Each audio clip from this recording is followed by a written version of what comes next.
What's going on, everybody? My name is Jake and welcome back to more Pokemon Gaia. In the last episode, we finished off the new elders in the museum in Arrow City, did some training around the area, and learned that we need to go through Nespine Climb to the top of some mountain. I honestly forgot the name of it. And we also got the HM for Rock Smash, which we went ahead and taught to Zigzagoon, which is essential to access Nespine Climb.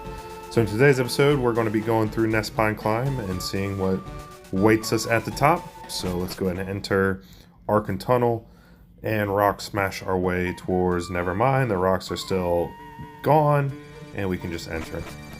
We also fought a shit ton of painters and smeargles, so we got some good levels in the last episode. There's one more trainer battle at the top of the art gallery, whatever you want to call it, in the cafe. There's a girl with all three elemental monkeys from Gen 5.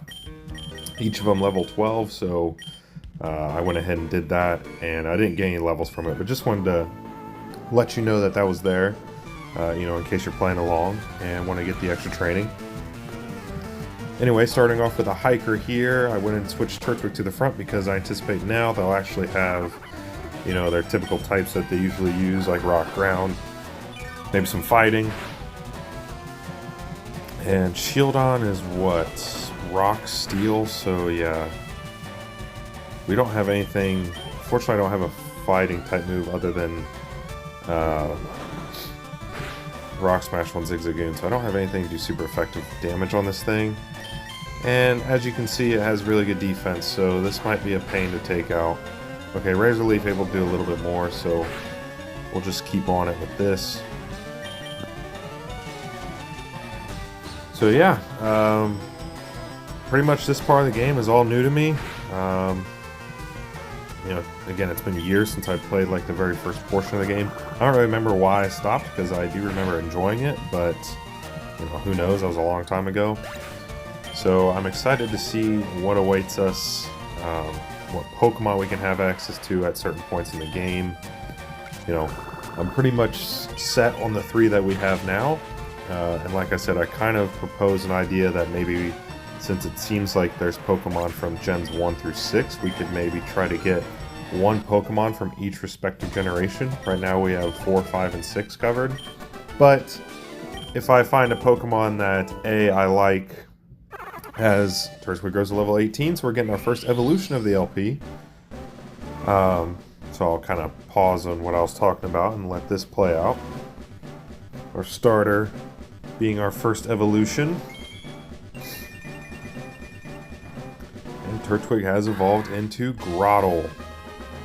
So there we go, that definitely makes us a lot more formidable against, these hiker types and anything, water trainers as well, so hopefully that'll be a big help. But yeah, as I was saying, if I find a Pokemon that I really like,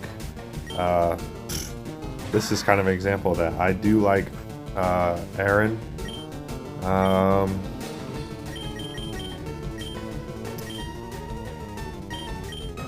Why not? Let's try to catch the thing. Again, we don't have space in the party.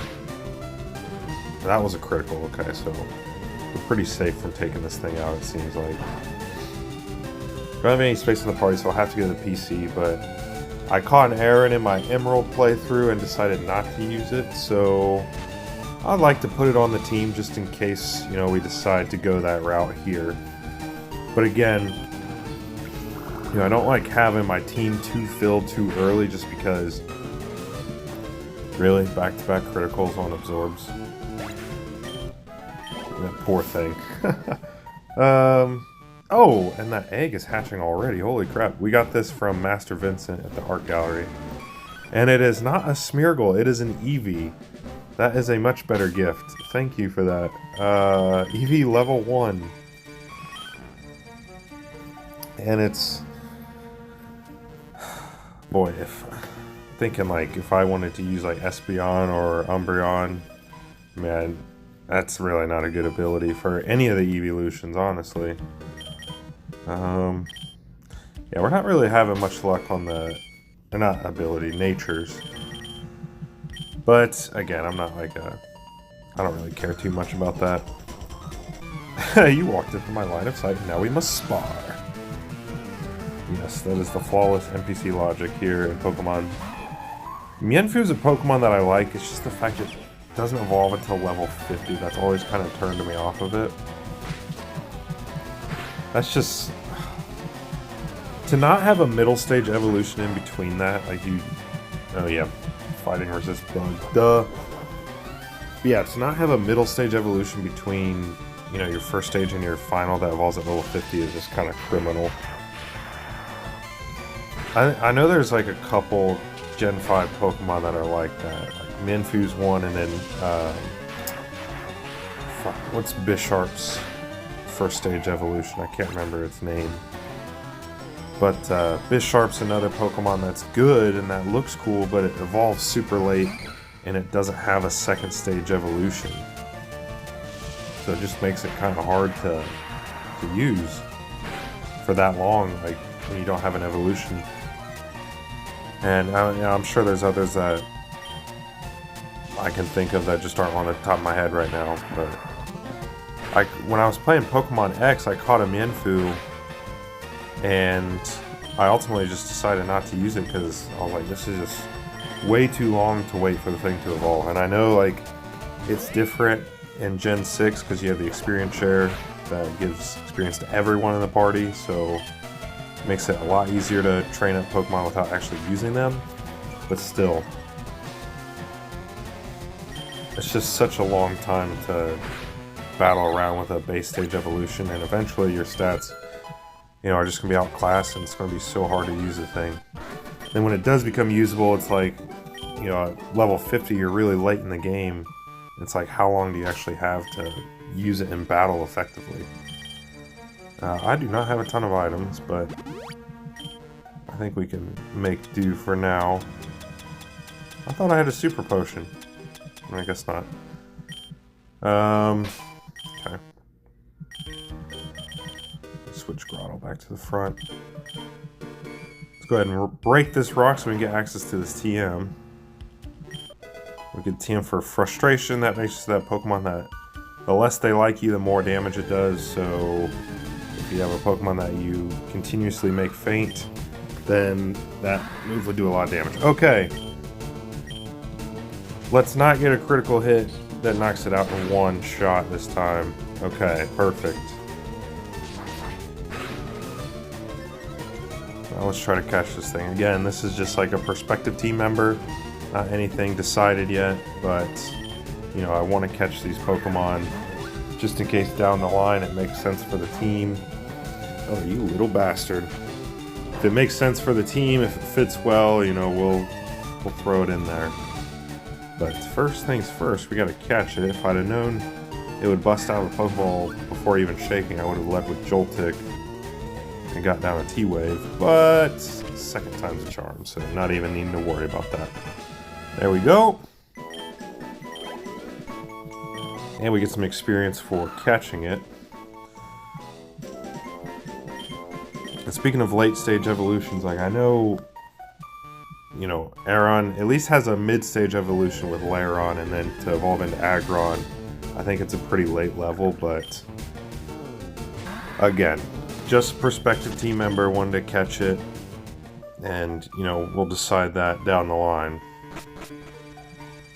But Rock and Steel, you know, those are types that we don't have, you know, don't have any other Pokemon with those types yet, and then, you know, I'll have to think of like how that would fit strategically. Like Rock's good against fire, flying, you know, Steel's good against rock, and, you know, good for resistant poison. So, and speaking of Devil, there's an Aron right there. I just want to get Joltik out for switch training, just to get him some experience, even though, yes, I know he's not like behind on levels by any means, but just to try to get everyone some love here. It looks like 2 Razor Leafs will do the trick.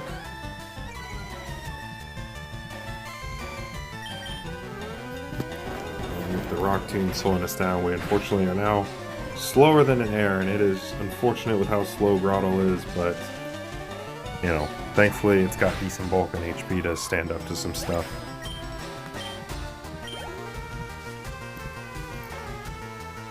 Now it goes to a Dwebble, which is a bug rock type.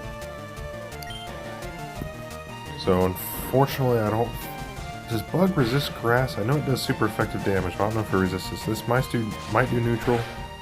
Okay, yeah, bug does resist grass, but still, it looks like 2 Razor Leafs will do the trick.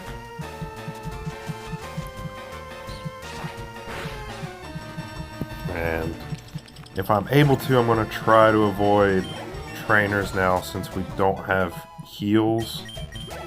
I mean, Litleo's got full health, but yeah, I'm going to try to avoid as best I can. If I see a required battle, we might just have to cut away and backtrack. But it looks like we've reached the exit. Very nice. Okay, well, at least somewhat. There's another trainer right there. We get a Regal Stone. What is that? I thought for sure I had a Super Potion. I don't know if I'm... Yeah, Super Repel. Got Revives. A Revival Herb.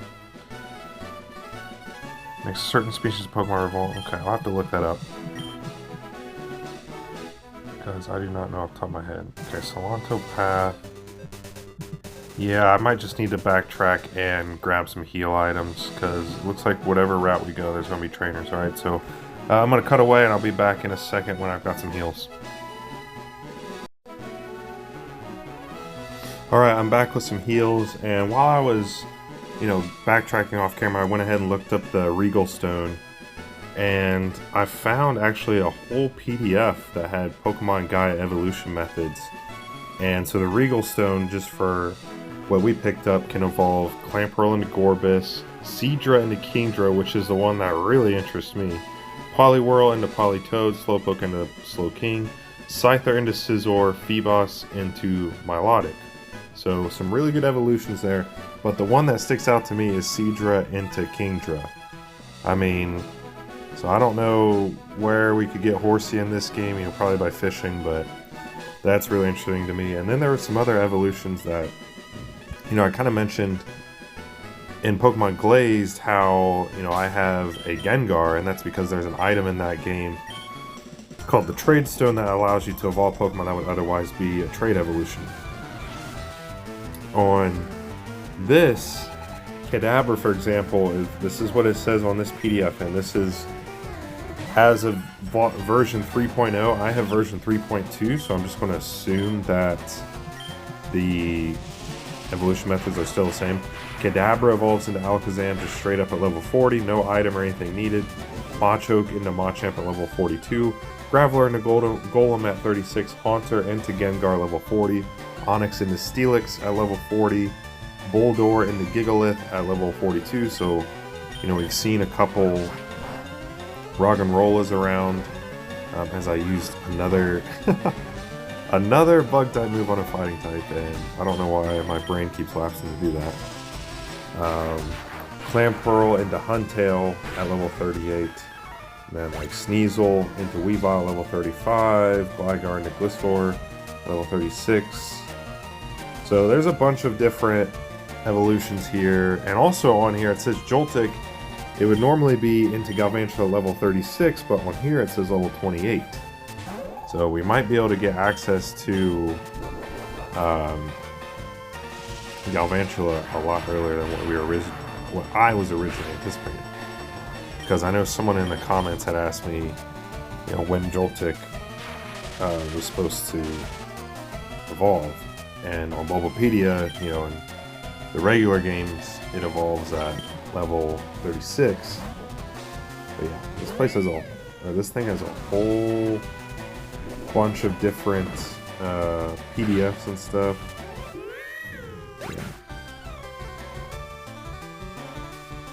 Yeah, there is a ton of evolution. I mean, this PDF here has at least 30 or so. I thought Litleo would be able to survive that, I'm not gonna lie. Let's see. Pokemon Gaia Encounters.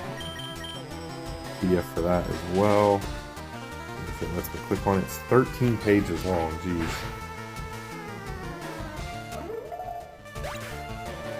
So, yeah, just something to keep in my mind here.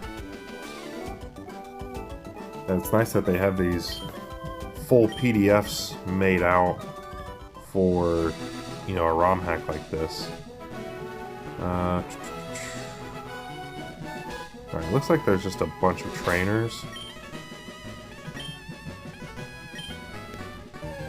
Let's see what kind of Pokemon we find here on Nest Climb. I don't rely too much on, you know, the PDFs and stuff for encounter rates and areas because I still like the element of surprise, but it is definitely nice to know that there is a tool out there that we can use to show encounter rates. Okay, Windmiss City, that sounds like it's the next town. Yeah, there is a bunch of trainers around this area. So it might be in the need of some off-screen training. A Phanpy, not a bad option. That's a ground type, but, well, Torterra gets a ground subtype when it fully evolves, so don't need to go doubling up on the ground types. Fortunately, we don't have Rock Climb, so we can't get access to that item yet. A Timber, I'm guessing that would be, because I think Timber's normally a trade evolution or it needs some kind of item, so I'm guessing there's probably on that evolution guide PDF some form. I'm just going to use the revive here.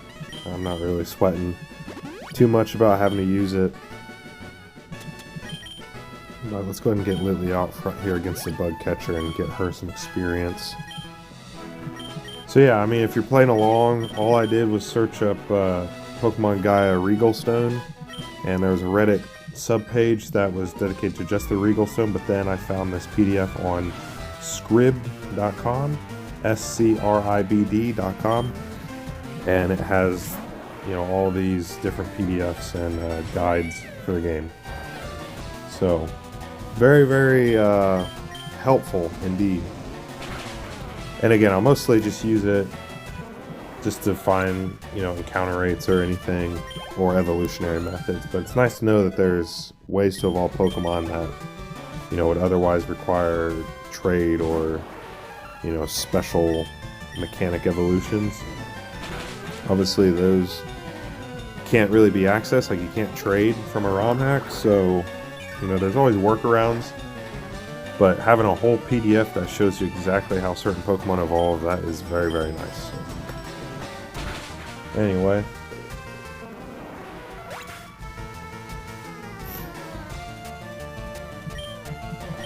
Litleo's getting some great experience here. A Butterfree, okay. So I'm surprised we outspeed it. Yeah, it doesn't do a whole lot. Can we get a burn, please? Can we get a burn? We can get a burn. There we go. Thank you very much. Alright. I'm not going to risk this Butterfree taking out Litleo. And I do have a Revival Herb, which is basically a max revive, but I would much rather save an item like that. So, we outspeed the Butterfree. Shockwave should take it out since it has the flying subtype. There we go.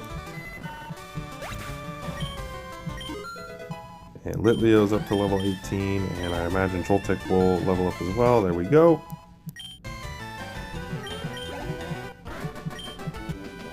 Oh no, now I have to go back to the Pokemon Center. I'm not far behind you, bud, but I'm going to keep trekking along for now. We get an item up here. A nugget. So, use that to sell for money. I believe I have another nugget, so I probably... Hey, yeah, that's my time. Would be much easier with HM5 Rock Climb, yeah, because we wouldn't have to go over these other paths.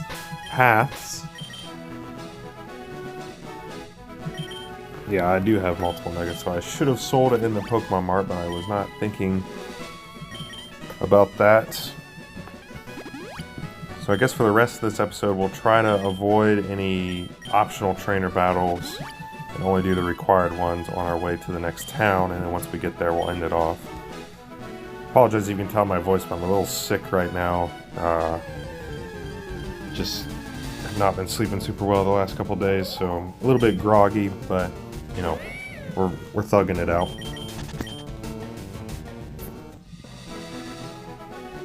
I'm not really interested in using a timber.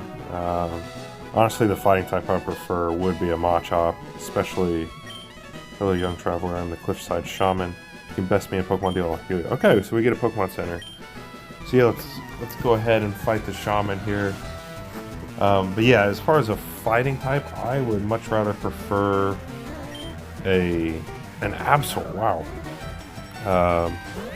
I'd much rather prefer a Machop, honestly, especially knowing that, you know, we can get access to a Machamp by level up. That'd definitely be the route I would prefer to go, as Absol makes quick work of our little Litleo. God, I was buffering. Bug is super effective on Dark, and somehow our little Joltik outspeeds Absol, and he's got quick attack, you cheeky bastard. Thankfully, this is a Pokemon Center, so as long as we don't have something stupid happen here, we should still be fine. Wow. Oh, okay, never mind. I thought that was like it faints, causing you to faint or whatever, but I do remember Perish Song. That's like the bane of your existence in the Mystery Dungeon games. Aha, you have won. Alright. I also got up early today to watch the US gold medal hockey game, so that didn't help as far as me getting the amount of sleep I needed, but like 8 a.m., really? Why are we having a gold medal game that early in the morning? But I also get it because they have their closing ceremony after and everything, but needing a little bit more sleep would have been nice. That's also my own choice to get up and watch that game, so I'm not really faulting anything other than myself, mostly.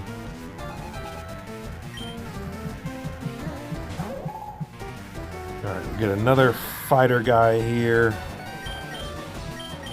Grotto will be able to get to level 20 in this.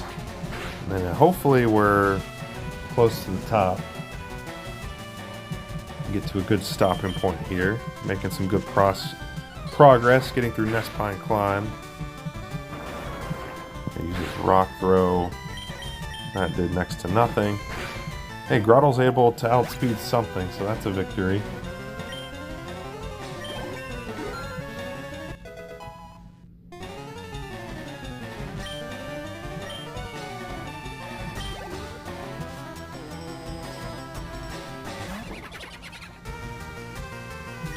Alright, Croagunk, so Poison. Yeah, this is not a great matchup for Grotto. Let's just see what Tackle does. This will do super effective damage. Poison Sting's not a very good move, so yeah, we stand up to it pretty well. But, of course, we get Poison. Thankfully, we have that Shaman close behind us. Just for fun, let's go ahead and switch to Litleo.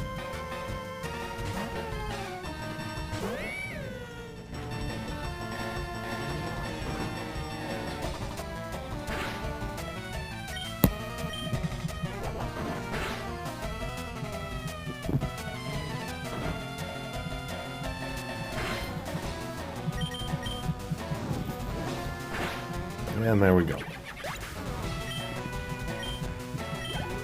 Alrighty, Black Belt Ralph. Actually, you know what? I got a feeling we're close to the city, so let's just go up a little bit. And was my intuition correct? Looks like that's a trainer battle. Let's go around it. And we'll get a random encounter here while we're at it. Another Phanpy. I am good. Again, not that Phanpy is a bad Pokemon, but I just don't really feel like having two ground types on the team. Holy crap, where is this freaking city at? Okay, there's a Firestone, okay. So I know that Magmar was on that PDF. Okay, yes, my intuition was correct in that we were close to the city, or town in this case. So I believe Magmar was on that PDF where to get it to Magmortar you just use a Firestone, so that could be an option. Or if you're a Magmortar fan, watching this. There you go. You get a Firestone right there. Alright, so it seems like this is a good stopping point. I love nest balls. How about I change Grottle's ball for nest ball? No! That is kind of interesting that you can just swap that out, but no. This is my first ever Pokemon in the original Pokeball. I'm not switching that out. There's Coulter in front of the gym, so that seems like that'll be a good place to start. And the Circling Songbird tells me this is a flying type gym next. So Joltik's going to be our star player, so I'll go ahead and go back and do those non-mandatory trainer battles on Nespine Klein off camera. And then the next part looks like we'll open up with a rival battle with Coulter and possibly take on the gym. We shall see. But anyway, I hope you guys enjoyed this episode of Pokemon Gaia, and I'll see you guys next time. Goodbye.